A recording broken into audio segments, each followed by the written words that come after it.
Well, I think to me it seems like he is disregarding the priority areas. But if it would be anything, it would be, of course, the issue of the hunger and the unemployment crisis in the country. So that would come to the issue of the basic income grant and sort of having the safety net for the poor and so on. But then it's the whole thing about financing health, the public health, and financing education. And here we know that the government is on a trajectory of cutting the employment in public service. And even the police, despite of what the president was promising in his Sona speech, there's also a plan adopted in the last budget to cut the employment in public service. So we are faced with a harsh austerity, starting like 2 years ago when they reneged from the wage agreement with public sector workers.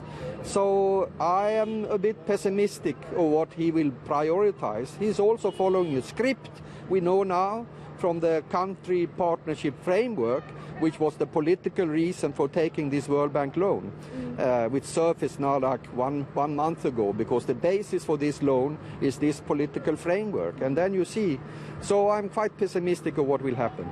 Yeah, the difficulty here, Mr. Forslund, is that the minister doesn't have a lot of money to maneuver, and there are talks about increasing the VAT, for example, and all sorts of other taxes so that he's got money to actually do something within the country.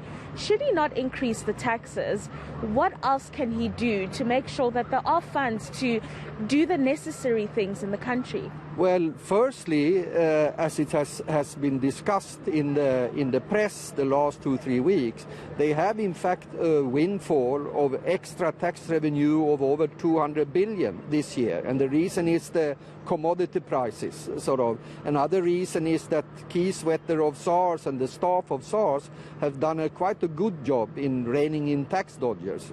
So there is sort of more than 200 billion rand extra for the finance minister to play with. The other thing is, sort of, as we from AIDC have said many times before, you have to look at the whole balance sheet of the public sector. And there you have the state pension funds, which is running with a surplus every year of 55 billion rand. And you have the so-called Public Investment Corporation, which is sitting on 2.4 trillion rand. And we argue that the government, of course, should use this to have so-called sort of low interest rate lending to the government budget and to ESCOM, and not go to the IMF and the World Bank. So in our view, there is a lot of space for stopping this austerity. But of course, in the long run or in the middle run, if you implement a basic income grant or a job guarantee for people, you have to increase personal income tax and corporate income taxes in order to finance that. But right now, there is an option for the finance ministers to stop this austerity, and I think that is what the civil society will demand outside these buildings today. One of the things that civil society also demand are jobs, and the president has indicated that infrastructure is one thing that will create those jobs, but this is a pronouncement that's been made for years, and we cannot get the infrastructure built going in the country. Where are we going wrong here? Yeah, we are speaking about building 2 smart cities instead of fixing the towns and the cities that are broken.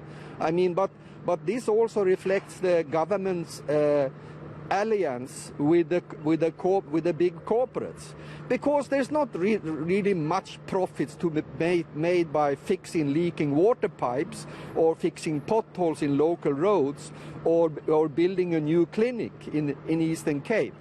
Instead, you are closing clinics now. Even here in Cape Town, clinics are closed down. I heard yesterday at a debate without consulting the community.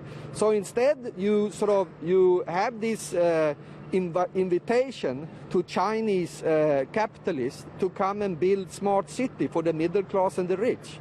I mean, what is the priority of that? You have to have I mean, if you have a program for public sector jobs and you realize that in an economy which in a sort of employment that is reaching now close to 50%, if you include the people who have given up to search for jobs, then you have to have the state as an employer of last resort. And there's a lot of things to be done, of course. It's about water, sort of sanitation plants, sanitation, houses, leaking water pipes, fixing local roads instead of all these mega projects with large highways. If you attend to sort of the small things that is completely going wrong and has amassed to sort of big things going wrong in townships, towns and cities, then that should be the priority and not this crazy talk, in my view, about sort of jumping to building smart cities in liaison with big corporations. No, so it's a priority of the people instead of the corporations. That is what I would like to see from a progressive government, but I don't expect it from the finance minister today. No, absolutely, Mr. Dick Forslund, many thanks for your time this morning. He is from the Alternative Information and Development Centre there, telling us what the minister should be focusing on and prioritizing, but unfortunately it's unlikely to happen. I mean, Dumelo, you'll understand there is a huge lack of political will to deal with a lot of the issues that are currently unfolding in South Africa. And of course, at the end of the day, sometimes, or many of the times, it's all about the profits, and the well-being of South Africans is not the priority. And we would have liked to see that be different, but as you've just heard, that's unlikely to happen.